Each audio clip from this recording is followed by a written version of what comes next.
Simulan mong abutin ang iyong pangarap na magbibigay dangal sa iyong bukas. Ang suliranin, hindi laging nandyan, dapat mong harapin. Kami iyong kasama sa bawat takin, magkaakbay nating lulutasin. Dito sa FerNanDino Teens TV, ang boses mo ay mahalaga. Dito sa FerNanDino Teens TV, ikaw lagi ang bida.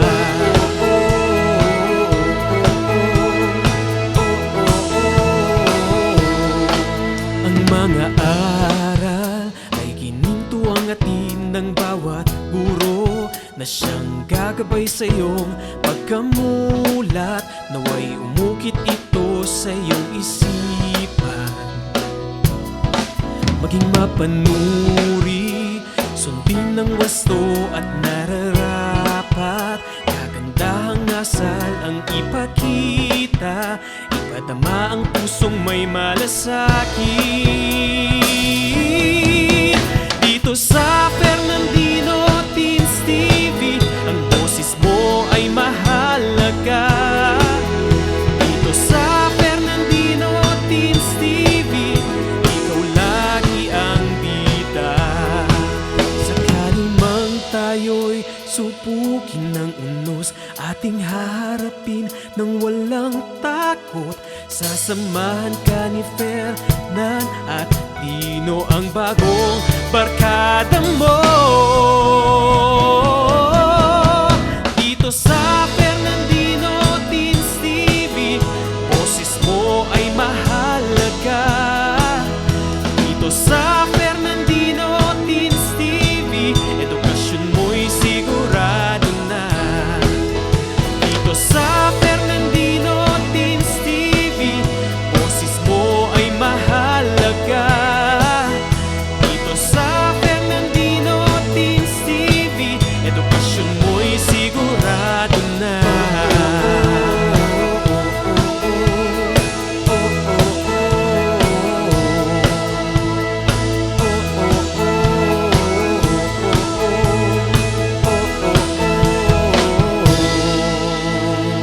FerNanDino Teens TV.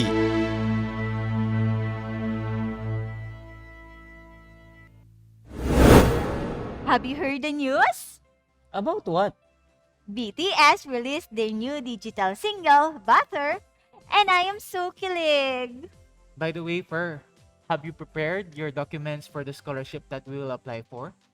Not yet, but I'll start working on those tonight. Yeah, right. Nice talking. I hate you both. You know, you're ignoring me. No, we're not. We'll talk about that later. But at the moment, we need to watch CLTV now because I heard the subject is oral communication. And that is the subject I am working on this week. Okay. Shall we? Let's watch and learn.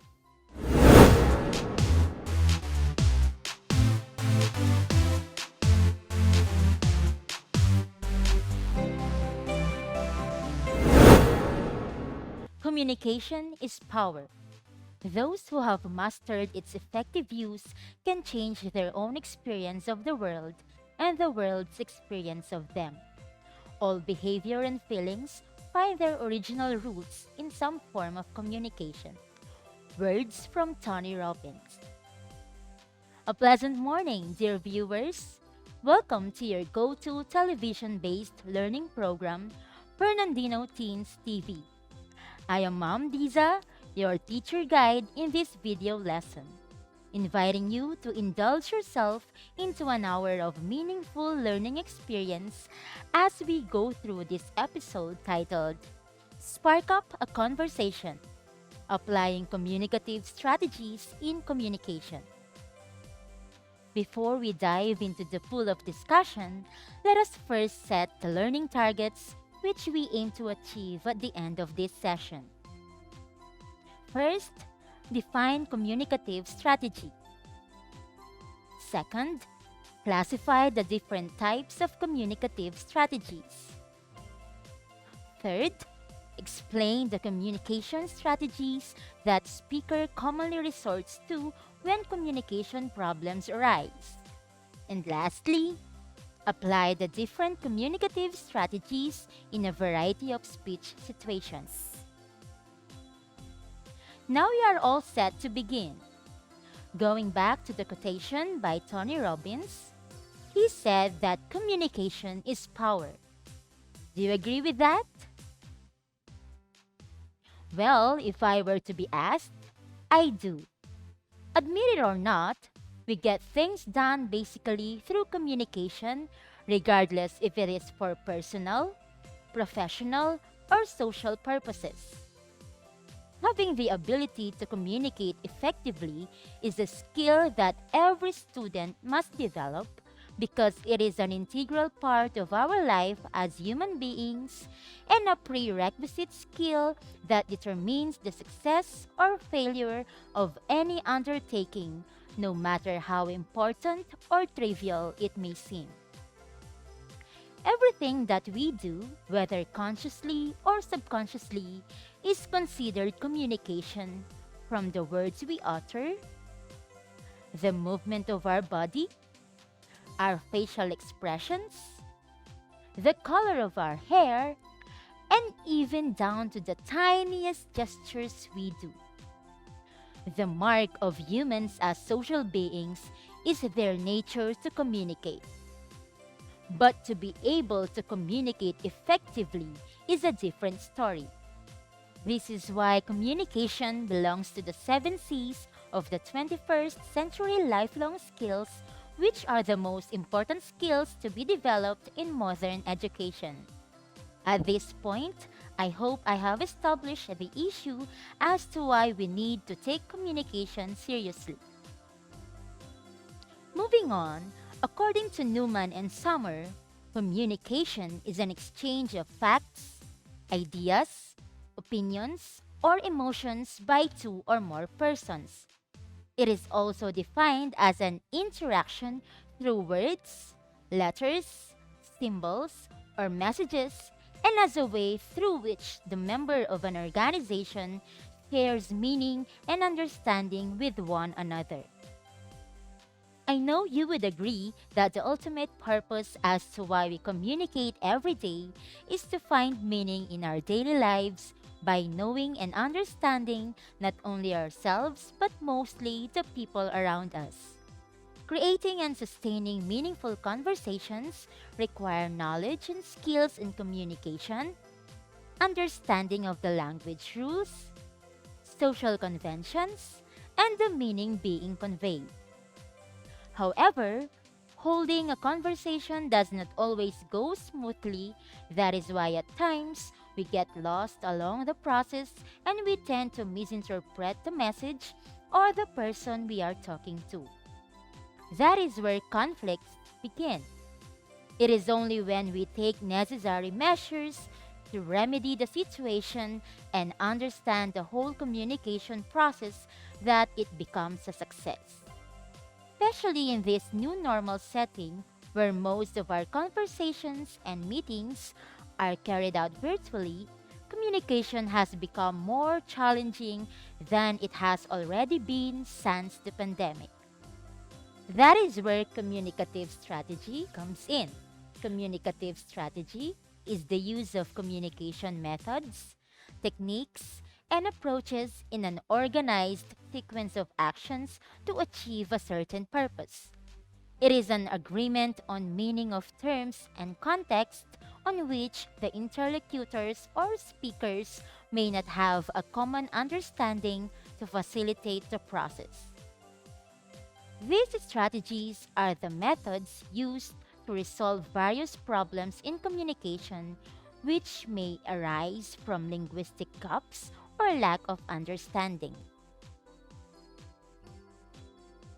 To give you a preview of the different communicative strategies I will discuss later, let us play a game called Word Sounds Like that will test how keen you are in word formation through sound recognition.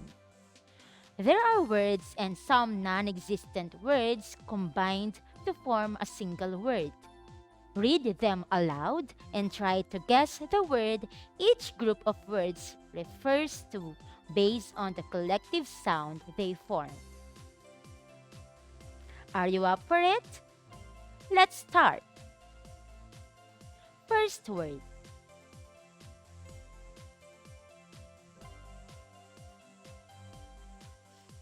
Did you come up with the word nomination? If yes, you are correct. Let us try the second word.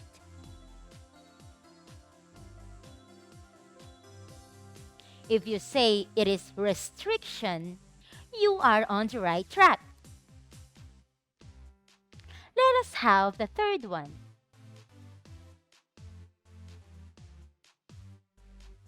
Did you say turn taking?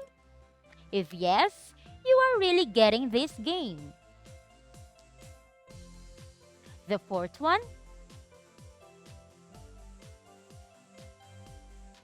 If you say it is topic control, you are doing great. Let us have the last one. If you got termination, perfect. Did you enjoy our sound recognition exercise? The words formed are the types of communicative strategies that we will expound one by one when FerNanDino Teens TV returns. So don't go away! Ang Schools Division Office City of San Fernando, Pampanga ay kaisa ng Department of Education sa pagsasagawa ng mga proyekto at programa na tumutugon sa mga pangangailangan ng mga mag-aaral. Inilunsad ang Division Call Center for Tutors and Guidance Counselors upang magbigay ng educational at psychological assistance sa mga mag-aaral, magulang at stakeholders ng division. Kaya, kung may nais kayong itanong tungkol sa pag-aaral, maaaring magpadala ng mensahe sa Division Call Center for Tutors and Guidance Counselors Facebook page o tumawag sa mga numero na makikita sa ibaba ng inyong screen tuwing Lunes hanggang Biyernes sa ganap na alas 8 ng umaga hanggang alas 6 ng gabi. Maaari rin kayong sumangguni sa ating guidance counselors na nagbibigay ng guidance and counseling services. Lahat ng inyong ibabahagi ay mananatiling confidential. Ang nasabing programa ay nagsisilbing daan upang malaman ang feedbacks ng stakeholders para matulungan ang ating divisyon na mapagbuti pa ang mga sumusunod na programa. Ano pang hinihintay ninyo? Tumawag na sa aming mga numero o bumisita na sa aming Facebook page at magpadala ng inyong mga katanungan.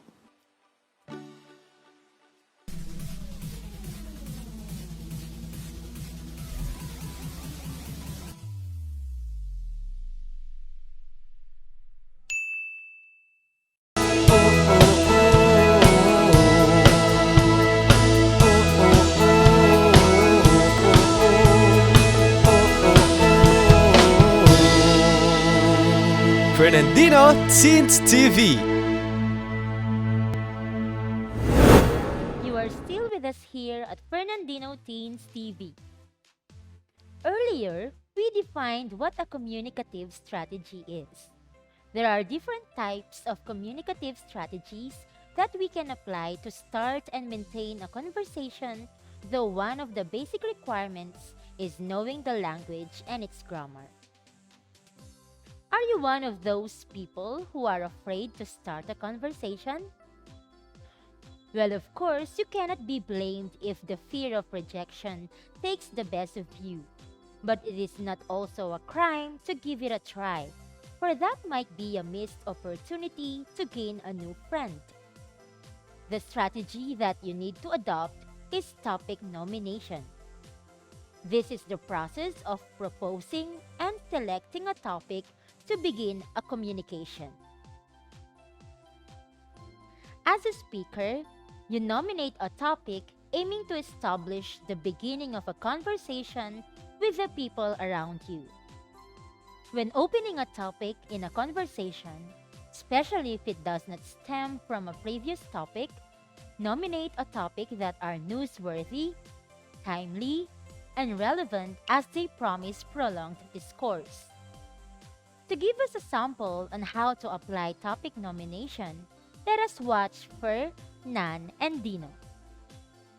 Hey guys, did you hear the news? News about what? The 65-year-old Phil woman who was attacked in Manhattan. Yeah, I saw the news about that, and it really broke my heart. Oh, I remember. It is like what happened to Chinese American nationals in the US. There were several reports that they were attacked because of being Asian. Oh. Did you see how Fer nominated a newsworthy topic? Because anti-Asian hate is a hot topic at the time, Dino and Nan were able to ride into the conversation. Take note, keep the conversational environment open for opinions until the prior topic subsides and initiates a smooth end.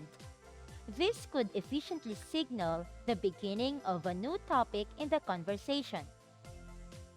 To continue, there are instances when you communicate that you go beyond the time allotted, or others share something out of the topic at hand that sometimes may lead to communication blunder.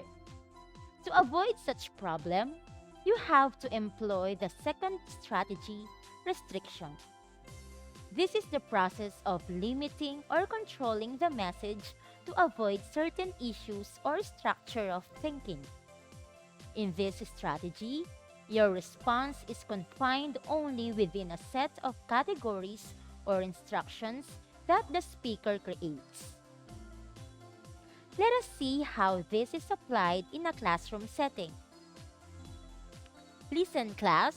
For this activity, I will be giving each group 5 minutes to brainstorm about the different communicative strategies that you apply when communicating. Then, present your ideas after. Okay, ma'am, let's start. Anyone who would like to share his ideas about the topic? I would like to share mine. We all apply topic nomination, right? Just like during break time. Fer often asks us about the trending topic in Twitter. What do you think, Fer? Yeah, you're right. I always do that. I think Mom just employed the strategy called restriction because she gave us a specific topic to talk about during this brainstorming. That is how restriction is applied in classroom setting. However, casual talks with friends do not always require restrictions, unlike with some formal talks. But just the same, avoid sidesweeping from the topic to prevent communication breakdown. I hope you get my point here. The third strategy is turn taking. It is when the participants in a conversation take turns to be the speaker and the listener. Though sometimes, not all are given equal opportunities to talk because others take much time during the conversation. There is a code of conduct behind establishing and maintaining a productive conversation, but the key notion is to give all communicators an opportunity to take the floor. Remember to keep your words relevant and short enough to express your views or feelings as not to monopolize the conversation. Exercise politeness even in taking your turn to speak up. Under turn taking, we have turn getting, turn keeping, turn yielding, and turn accepting. Turn getting is used when you ask for clarification from a current speaker. In the previously shown video, Nan asked the boys who wanted to share something about the topic. Can you guess what turn-taking strategy did she employ? If you have turn yielding in mind, then you got it right, because she is giving the floor to another speaker. Dino accepted the invitation as the new speaker, same as Fer. What strategy under turn-taking did they apply? If you think it is turn accepting, then you are correct. continue with your discourse to explain and share further, you are making use of turn keeping. Here are some of the expressions you can use in employing turn taking. I think I have to add to what you have just said for turn getting. This is what I mean. Let me further elaborate on this for turn keeping. How about you? What do you think for turn yielding? Permission to speak, please, for turn accepting. Are you still up for more discussion? Moving forward, we have topic control as another strategy. It includes the initiation of the topic development, and topic change, among other things.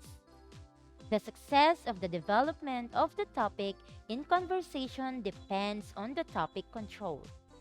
Topic control covers how our formality or informality influences the development or termination of topic in conversations. Bear in mind that regardless of the formality of the context, topic control is only achieved through cooperation. When a topic is initiated, interactants must collectively develop the conversation while avoiding unnecessary interruptions and topic shifts. You can actively participate in the conversation without monopolizing it by using minimal responses like yes, okay, go, or even just by nodding in agreement or by laughing. Next, we have topic shifting. As the term implies, topic shifting refers to moving from one topic to another. Simply, it is where one part of the conversation ends and where another begins. When changing from one topic to another, you must be very instinctive and at the same time spontaneous. Make it a point that the prior topic was developed enough to create adequate views. Some of the effective conversational transitions you may use to signal a shift are, by the way, on the other hand, however, which reminds me of, and the likes. Topic shift may happen either of two ways. We have disjunctive topic shift or stepwise topic shift. Let us find out how the two ways differ from each other. Let us watch this first clip that shows disjunctive topic shift. Have you heard the news? About what? BTS released their new digital single, Butter, and I am so kilig.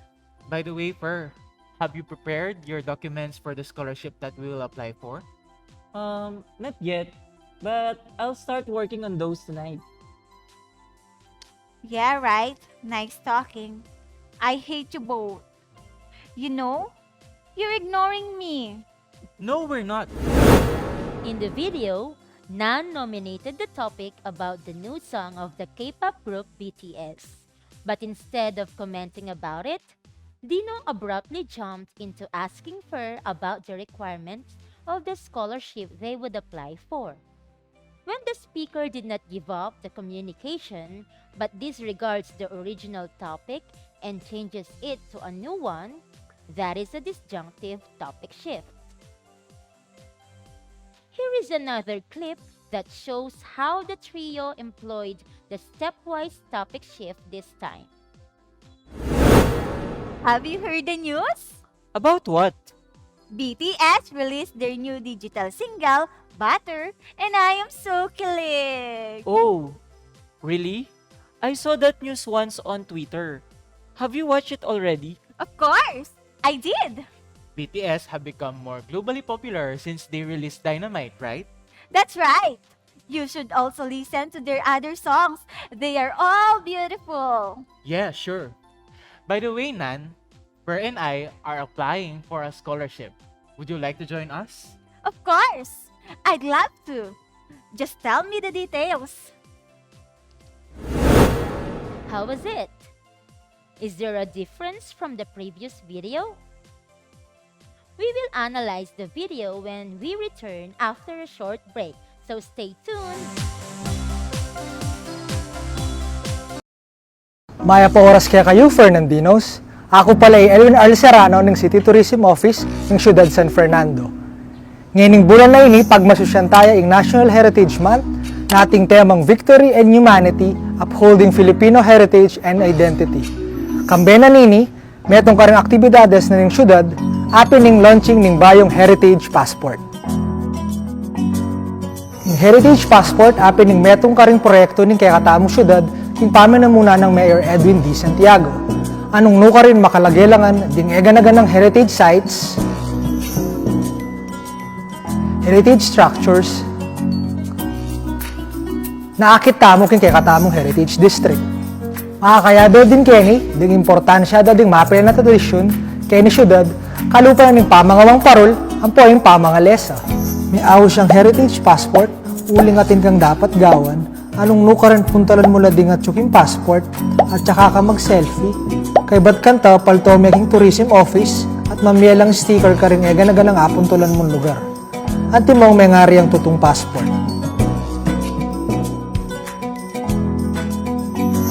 Balo mingeni, panahon na ini, etamo makain bisa lumal, uli na ng COVID-19 pandemic. Kaya naman kimbanwa ngayon agkatan ko ding bikers tamo, edad 18 hanggang 50, imbis na lumaot kayo po, di na nyo lang dita ka oras di kaya katamong heritage structures, kaya ni syudad. Anya naman karing mumunang 50 bikers ang makayari kaya katamong heritage passport, midinan lang premium only San Fernando loot bag. Inggawan nyo mo bakanta makapag-register, punta kayo mismo opisina na ng City Tourism, yung munisipyo, at saka kayo magdalang metong valid ID. Kabinan kaya kayong heritage passport, ating makasipit ang instruction nung nano pa ing dapat gawan. Anya naman ka rin hanggang kapadyakin, nanano ko pa, tara na!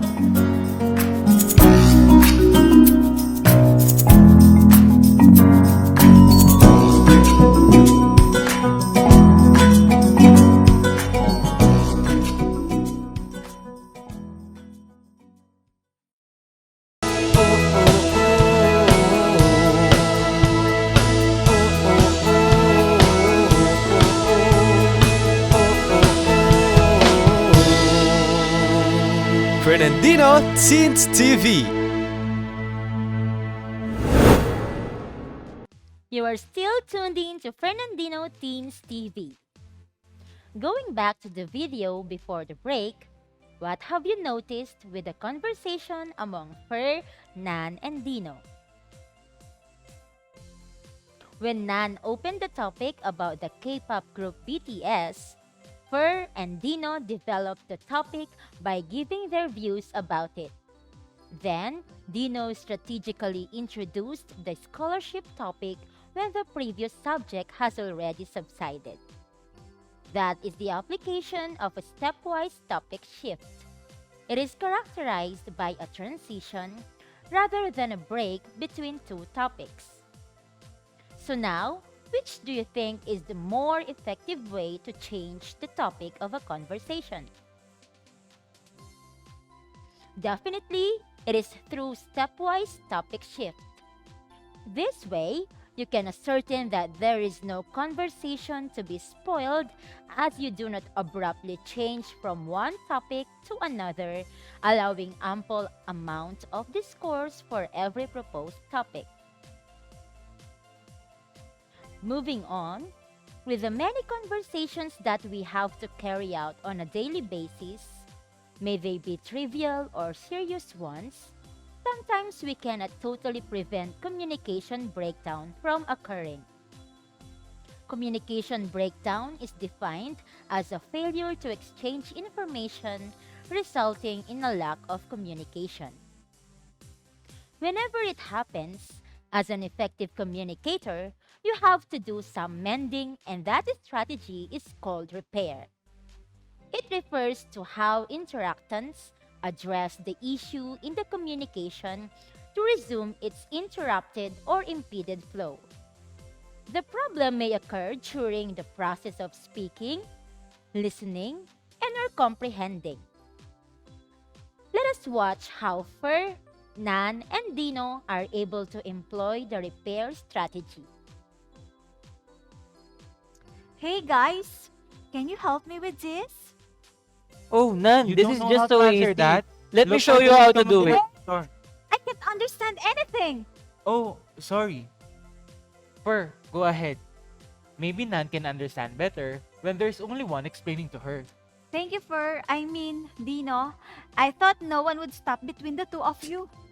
I just thought it will be more confusing on your part if we are both talking at the same time.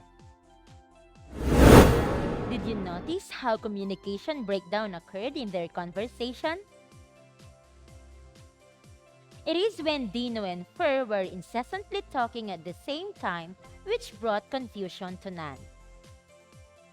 How were they able to repair the situation? Nan stepped in to stop the two from talking incessantly at the same time. When Dino gave way for Fer to do explaining to Nan. With that, the total breakdown in communication was avoided. Though in real life, some of the problems in communication are not as simple nor as manageable as that one, but there is no act more uplifting than to give way and appreciate others' initiative to restore the conversation back to its natural course. Other simple ways to do repair strategy is correcting the wrong word you have initially said, like when Nan called Dino as Fer, then she corrected it by saying Dino instead. It may also be done by elaborating the things you said or rephrasing your statement when you notice that the person you are talking to seems not to get your point. The keywords to be used are I mean, in other words, in simple words. According to Shegloff, repair is the self-correcting process in any social interaction. An effective communicator always seeks to repair the communication blunder. Let us always take the initiative to remedy. Saying sorry is the most common repair strategy. Can you still keep up with our discussion? Now we are down to the last communicative strategy. Everything that started must come to an end. Just like when we open a conversation, we are supposed to close it. Though there are some topics that may not have a clear end. Termination is the process of eliminating topics or ending conversations using close signaling expressions or concluding cues. As the one who leads the conversation or a meeting, you can conclude it by soliciting agreement from the other participants to complete the discussion of the topic meaningfully. You can also share what you learned from the conversation if you are one of the participants. Let us watch this phone conversation between Fer and Nan, then evaluate how they applied topic termination.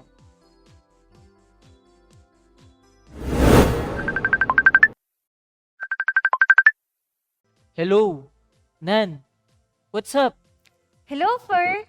I just want to confirm if we will push through with our group study in your house later. Oh, yeah. I already informed Dino about it too. Okay, that would be all. So, see you later at 3 p.m.? Yeah, sure. See you. Bye.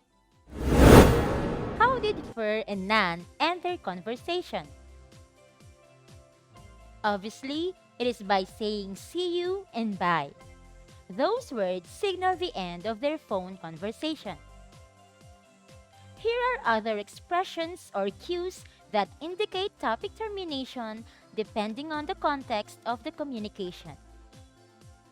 Okay, great, good, splendid, lovely. That would be all. Till we meet again. See you. Till next time. Noted. Meeting adjourned. Acknowledged. Goodbye. Bye. And the like. So those are the 7 communicative strategies that you can apply when communicating to ensure the smooth flow of the conversation and to avoid communication breakdown. Let us enumerate them all. Topic nomination, restriction, turn taking, topic control, topic shifting, repair, and termination. Remember that the effective use of communicative strategies is the hallmark of communicative competence. Moving on with our discussion, we cannot deny the fact that most of the misunderstandings and miscommunications happen because of language issues. There are times that we run out of words, cannot come up with the right words, or simply cannot communicate using a foreign language. Studies show that there are 12 strategies that speakers commonly resort to when communication problems arise. Let us deal with them one by one. First in the list is message abandonment. It is when you leave the message unfinished because of language difficulty. This mostly happens when two interactants of different language are talking to each other, like between a tourist and a local. Second is topic avoidance. It is done when you try not to talk about concepts difficult for you to express, may it be due to intellectual or emotional reasons. Third is circumlocution. In here, you describe or paraphrase the target word for the object or action when you cannot express the exact term for it. There are really times when we avoid certain topics as they bring back emotional discomforts or we lack knowledge about them. Somewhat similar to number 3 is approximation. You use an alternative term to express the meaning of the target word as closely as possible, like using the term plant for a specific term shrub. Next, we have the use of all-purpose words. You extend the use of a general word to the context where certain words are lacking, like the overuse of the words thing, tough, make, do, what do you call it, what is it? Who is not guilty of using thing and stuff, right? Like, I have a lot of stuff to deal with. The sixth one is widely used among Gen Z, which is word coinage. You create a new English word based on what you know of the way English works, like vegetarianist, which is not in the dictionary for the vegetarian. We also hear the popularized drawerist instead of artist, and TikTokerist for those who are fond of creating TikTok content, singerist, dancerist, and the famous egg waffle coined for quack quack, and the likes, which do not even exist in any English dictionary. Then follows the common use of nonverbal means. With this, you mime, use hand gesture and facial expression, and imitate sound to express the meaning you want. This may be because of lack of words or intentionally not wanting to utter the words for some reason. At times, some make use of literal translation. You translate a word or an idiom from your mother tongue to English using the structure of your first language. Another familiar method used nowadays is foreignizing. You use the word in your native language but pronounce it like English. Example of this is saying nakakaloka instead of nakakaloka, and the addition of make to some verbs like make bayad, make bili, make sakay, and many more. One frequently employed strategy also is called mixing.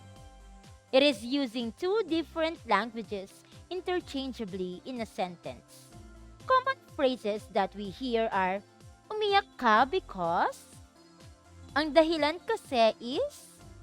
This does not show standard use of language. Second to the last is appeal for help. Classmate, anong English kasi ng? Sounds familiar, right?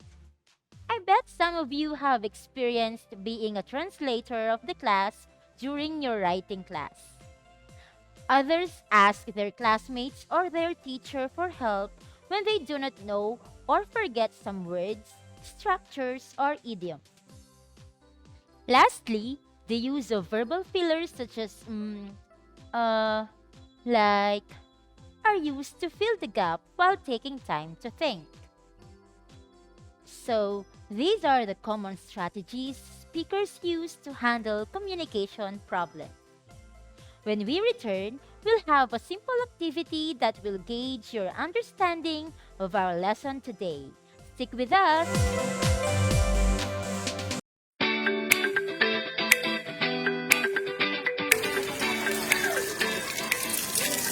Magtanim ay di biro, pero para sa retired teacher na si Mang Tomas Gamboa, isa itong pangarap na matagal na niyang inaasam na anihin.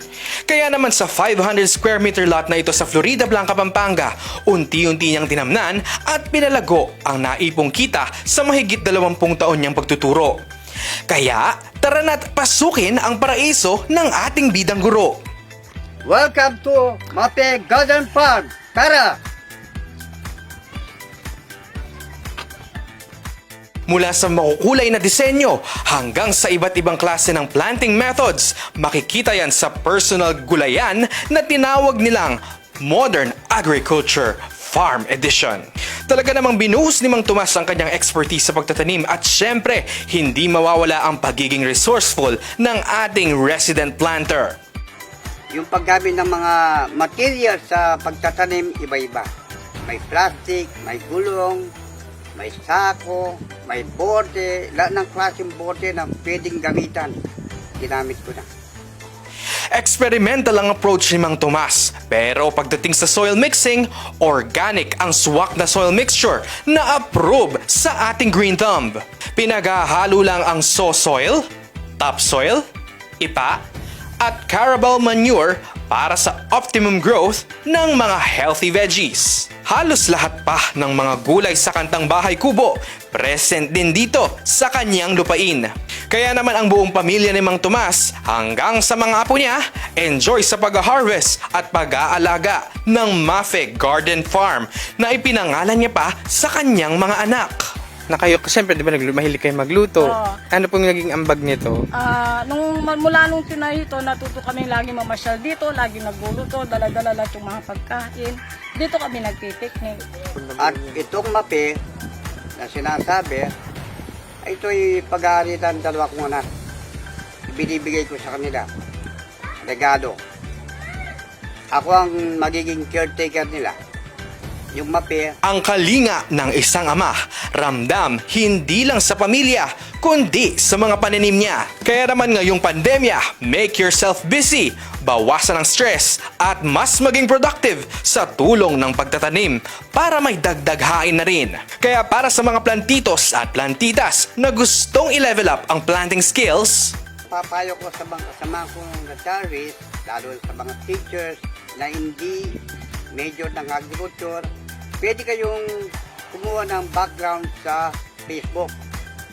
Pangalawa, kung konti lang yung pera nyo na ipon, pwede kayong kumuha ng 200 to 300 square meter at pakonti-konti, pwede kayong magtanim na kinakailangan ng pang-araw-araw na gamitan sa kusina at makakalibang pa sa pansarili mo. para sa Balita Pampanga, Gerald Gloton.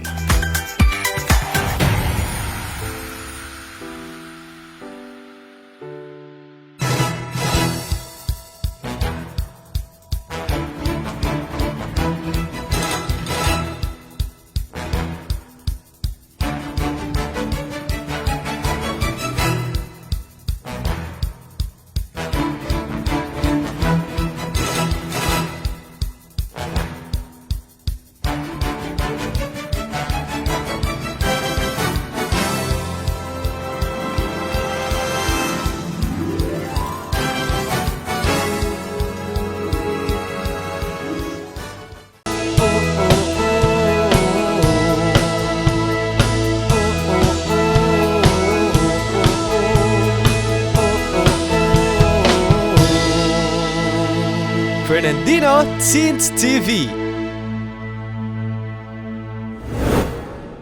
You are still watching FerNanDino Teens TV. As we reach the final part of our session today, let us check on your understanding of the concepts I have presented a while ago. I prepared an activity to assess if we have met our goals for today. I will be presenting questions, and all you have to do is analyze them and choose the letter of the correct answer. You may write your answer on a piece of paper or just answer them mentally. After I have presented all the questions, we will check if you got them all correct. Shall we start? First item. What do we call the usage of communication methods, techniques, and approaches in an organized series of actions to achieve a certain purpose? A. Communicative strategy. B. Communication breakdown. C. Communication model.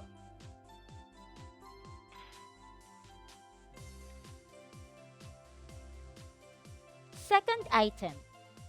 It is one of the communication strategies in which the speaker tries to open a topic with the people he or she is talking to. A. Repair. B. Turn taking. C. Topic nomination. Third one. It pertains to the strategy by which interactants decide who takes the conversational floor. A. Turn taking. B. Turn shifting. C. Topic nomination.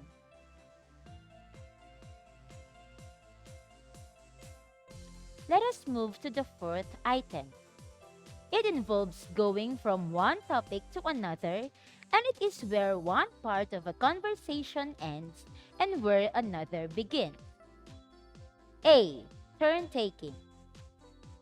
B. Topic shifting. C. Topic nomination. Number 5. What strategy is applied in saying sorry and trying to correct or elaborate the message to be conveyed for clearer understanding? A. Repair. B. Restriction. C. Topic control. For the last item, watch this short clip, then identify 3 communicative strategies employed by the teacher in the conversation. Good morning, class. Have you understood our discussion about communicative strategies? Anyone who would like to share his or her key takeaways for today? Yes, Dino? I learned that we could prevent communication breakdown by applying repair strategy. Very good, Dino. Any other volunteer? I realized that in communication, it is important to establish topic control to develop meaningful conversations. That is a great realization, Fer. How about you, Nan? I have known that applying turn taking effectively will make the flow of the conversation smooth as everyone involved in the communication process waits for their turn to talk. That is a good point, Nan.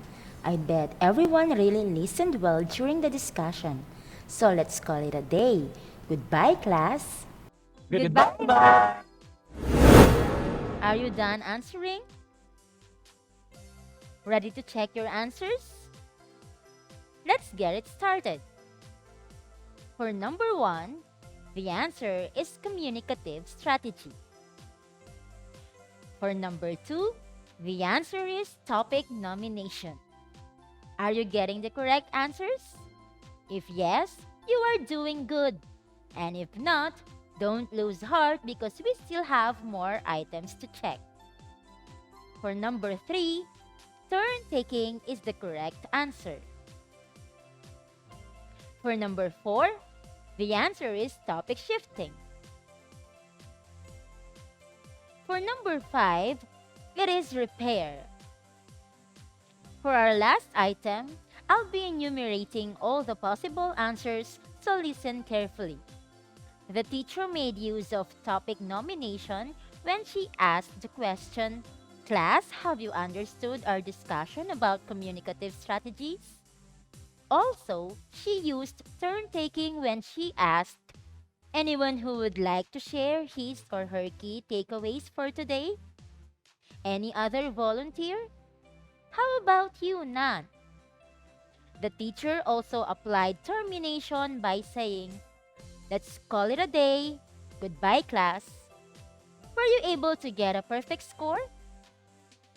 If yes, that is amazing.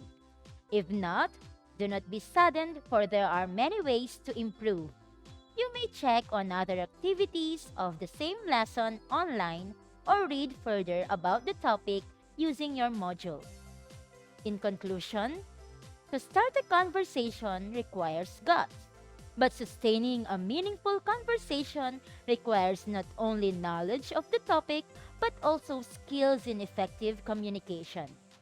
The ultimate goal of communication is to achieve common understanding that leads to unity and harmony. Communication requires speaking and listening, but never both at the same time. And in that sense, it takes a wise fellow to realize when to open one's mouth and when to use one's ears. Here are the references used in this video.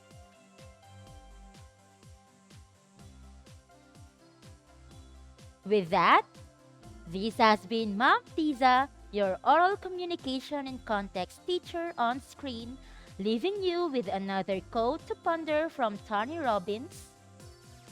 "The way we communicate with others and with ourselves ultimately determines the quality of our lives." Thank you very much for tuning in. Stay safe and healthy. God bless! Wow, that was such an informative discussion. Right, guys? I couldn't agree more, Fer. I learned a lot, and at the same time, I enjoyed while watching. Indeed, guys. Now I know that I need to practice the different communicative strategies in order to communicate effectively. Yup, we have topic nomination, restriction, turn-taking, Topic control, topic shifting, repair, and termination. So let's say, Thank you so much, Ma'am! Today has been a productive learning experience for everyone. So for more educational video lessons and meaningful learning experience, see you again in our next episode, only here at FerNanDino Cheers! TV. Bye! Bye!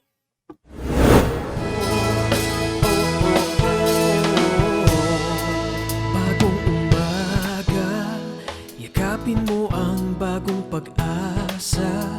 Simulan mong abutin ang iyong pangarap na magbibigay dangal sa iyong bukas. Ang suliranin, hindi laging nandyan, dapat mong harapin. Kami iyong kasama sa bawat takin, magkaakbay nating lulutasin. Dito sa FerNanDino Teens TV, ang boses mo ay mahalaga. Dito sa FerNanDino Teens TV, ikaw lagi ang bida.